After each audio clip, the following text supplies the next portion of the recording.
Olá, o TV Ciência já está no ar. Em medicina, doença infecciosa ou doença transmissível é qualquer doença causada por um agente biológico, um vírus, uma bactéria ou um parasita, por exemplo. Outras doenças podem ser causadas por um agente físico, como queimaduras ou intoxicação química, ou até mesmo por uma ocupação profissional ou relacionamento na sociedade, e por aí vai. Mas são as doenças infecciosas as mais comuns no mundo, principalmente em países como o Brasil e o estado do Espírito Santo. As doenças infecciosas podem se alastrar de tal forma que chegam a acabar com a população inteira. Acho que está faltando incentivo do governo, em campanha, em tudo isso, a população tem que se atentar também. O governo hoje incentiva, mas deveria incentivar mais. Eu acho que, na verdade, está faltando um foco maior nesse assunto aí, entendeu? Porque a população, no final, acaba pagando mesmo, entendeu? Eu acho que as autoridades, têm que levar muito a sério isso e desenvolver pesquisa em relação a isso aí, porque faz parte do saneamento, onde que as pessoas possam viver mais sem contágio de doenças, E se o governo fizer pesquisa, desenvolver pesquisa, onde possa ser evitados e combater esses agentes causadores de doenças, seria muito importante. Se cada um fazer a sua parte, cuidando do quintal, tirando recipiente, com água, emborcando cada um dos utensílios, evitará bastante esses contágios com essas doenças e tal. Tem muita gente que não coloca o dedo na boca achando que não é nada, mas isso aí pode ter muito vírus, muita bactéria, isso aí é muito maléfico para a saúde da gente. As doenças infecciosas são tão antigas como a própria humanidade e já foram capazes de causar grandes fatalidades, como a peste negra, que matou 1/3 da Europa no século XVII. Por isso, é muito importante pesquisar as causas, conhecer os agentes biológicos, o diagnóstico, o tratamento e formas de prevenção dessas doenças. Aqui no Espírito Santo tem grupos de pesquisas sobre doenças infecciosas e os resultados do trabalho desses cientistas já têm melhorado a vida de muita gente. Nossa equipe de reportagem do TV Ciência foi até o Centro Biomédico da Universidade Federal do Espírito Santo e conheceu o núcleo de doenças infecciosas. Tenho certeza que você vai adorar saber o que os pesquisadores capixabas estão fazendo para conhecer melhor as doenças infecciosas e ajudar a melhorar a vida de todos nós. Então vamos logo à primeira parte da reportagem com Suzana Keller.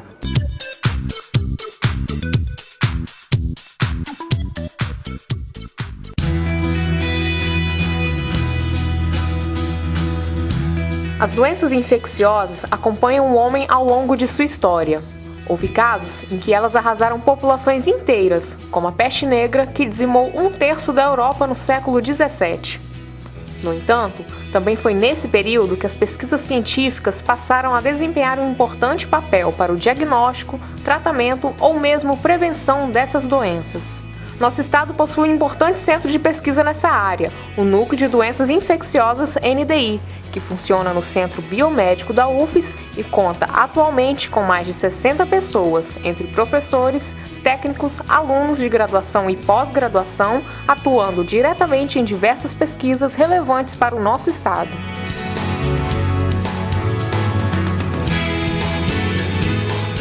Há 20 anos, o Espírito Santo, por meio da Universidade Federal, possui um centro especializado de pesquisa na área de doenças infecciosas. Hoje nós vamos conversar com o professor Rodrigo Ribeiro Rodrigues, que vai contar um pouquinho pra gente sobre o trabalho do NDI. Professor, primeiro vamos começar falando um pouquinho sobre o que são as doenças infecciosas, As doenças infecciosas compreendem as doenças que são transmitidas entre seres humanos ou a partir de animais através de vetores para os seres humanos. E são doenças que acompanham a espécie humana desde os primórdios. Basicamente, a gente costuma dizer que desde que o homem se tornou homem, ou seja, a espécie humana apareceu na superfície da Terra, que doenças também acompanharam o desenvolvimento dessa nova espécie. O problema é que até meados, provavelmente, do século XVI, XVII, nós não possuímos mecanismos ou formas de tentar não só compreender, mas também de prevenir o aparecimento de doenças. Nós estamos falando da pesquisa de uma forma objetiva, estruturada, que começou a surgir a partir do século XVI. Mas nós temos relatos de 4.000 anos atrás, dos chineses, até mesmo de alguns egípcios, que já relatavam a ocorrência e até algumas formas de tratar as doenças infecciosas como nós conhecemos hoje. Mas o grande divisor de águas foi quando foi demonstrado que as doenças infecciosas, elas não surgiam simplesmente do acaso, ou simplesmente pelo fato do ar estar contaminado, ou do ar estar pesado, ou até mesmo por ira dos deuses. Foi quando foi descoberto que o conceito de geração espontânea era realmente um conceito errado, e que nenhum organismo surge do nada. E isso foi feito por Louis Pasteur num experimento muito simples. Carne colocada em 2 jarros, um jarro tampado, o outro jarro aberto, e aquele que era exposto ao ambiente apareciam com larvas, que na verdade foi demonstrado que eram larvas de moscas que se depositavam ali. Isso serviu como uma alavanca para demonstrar que doenças, elas não surgem, elas são transmitidas. Quais as formas de transmissão? Aí nós temos um grande número. Podem ser por água, pelo ar, né? Podem ser também provocados por picadas de insetos, portadores de infecções. E aí nós temos uma gama de doenças que são causadas e assolam a espécie humana há muitos e muitos anos. E aí, em 1990, aqui no Espírito Santo, é criado o Núcleo de Doenças Infecciosas. Na década de 90, na verdade, com o professor Reinaldo Dietz, recém-chegado de sua pós-graduação em Brasília, ele percebeu a necessidade de implantar algo que pudesse dar continuidade às pesquisas que eram também desenvolvidas em outros locais do Brasil. Hoje, qual é a equipe, né? Com quantos pesquisadores, alunos, estudantes? Quem é que está envolvido aqui nesse trabalho? Desculpa, na verdade, a nossa equipe ela é formada, ela é multidisciplinar.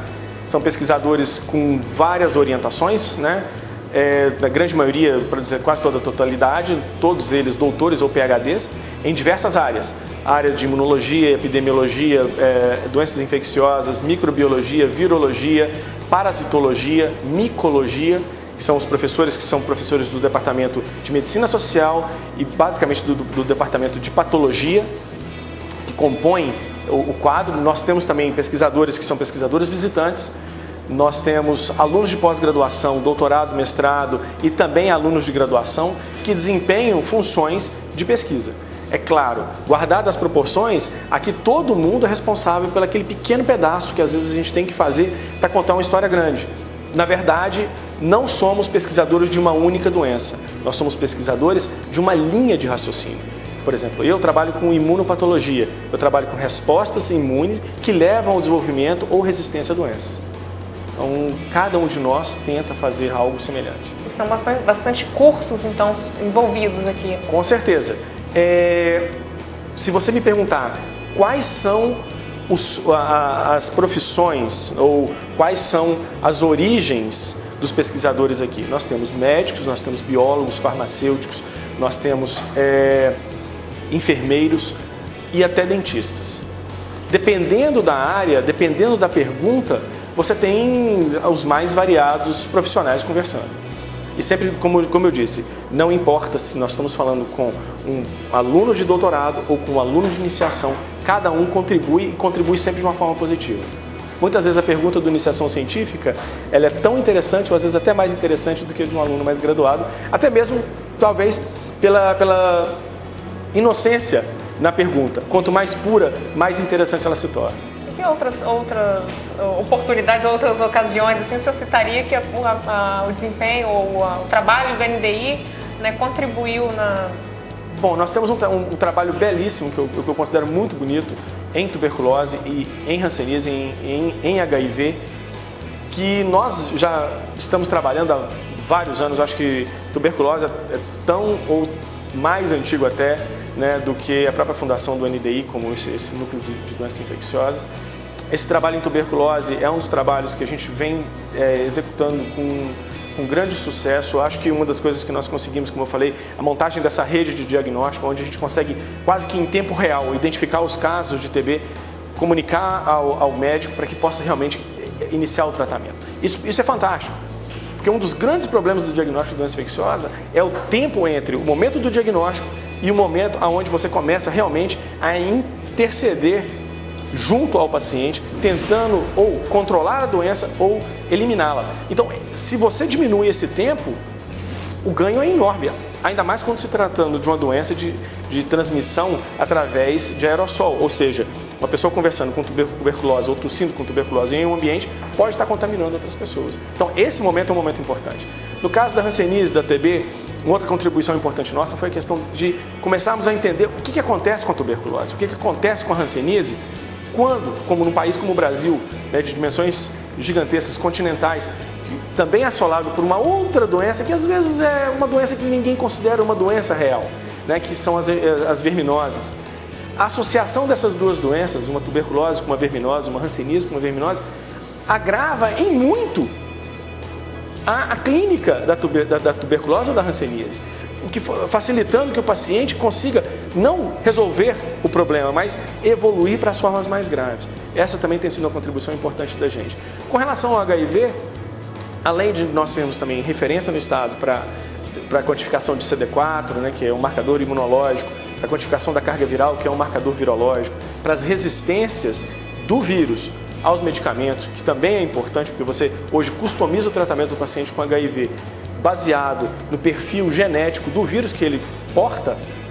Nós também desenvolvemos um teste rápido para diagnóstico da infecção pelo HIV, que ele leva 5 minutos, na verdade são 15 minutos na bula, mas em 5 minutos nós já conseguimos dizer se o paciente é portador ou não da infecção pelo HIV, que com certeza é uma contribuição não só a nível estadual, mas também a nível nacional, uma vez que o próprio Ministério da Saúde já incorpora esse teste desenvolvido aqui em seu rol de métodos de diagnóstico para o HIV. Em relação a recursos, professor, a gente vê, é possível visualizar, e o senhor também citou, né, que aqui a gente tem equipamentos de última geração, né? E de onde vem esses recursos? Bom, na verdade, a ciência ela é baseada em projetos de pesquisa. O que são esses projetos de pesquisa? Existem agências financiadoras nacionais, estaduais, a própria FAPES, que é uma grande parceira nossa, né? O Facitec, do município de Vitória. Vitória tem uma coisa interessante. Quando o atual governador, o Paulo Artung, era prefeito, ele criou esse fundo municipal, chamado Facitec. Depois, o Estado fez a FAPES. Então, nós somos um Estado que nós temos um fundo municipal, um fundo estadual, além de podermos contar também com os fundos nacionais, tanto CNPq quanto FINEP, né? E também, às vezes, parcerias com determinados ministérios, Ministério da Educação, Ministério da Saúde, além das agências financiadoras internacionais, porque nós temos projetos internacionais e nós temos projetos nacionais. E para que você tenha esse padrão de qualidade, você vai necessitar equipamentos em bom estado de conservação, equipamentos que gerem resultados sem muita dúvida, sem muito ruído, como nós falamos, sem o background, né? Sem que você consiga ter resultados reprodutíveis e confiáveis. Então você necessita realmente de equipamentos de boa qualidade, de ponta, que a gente pode dizer. E nós temos, por causa desses projetos, nós temos um acesso maior, né, a esses equipamentos.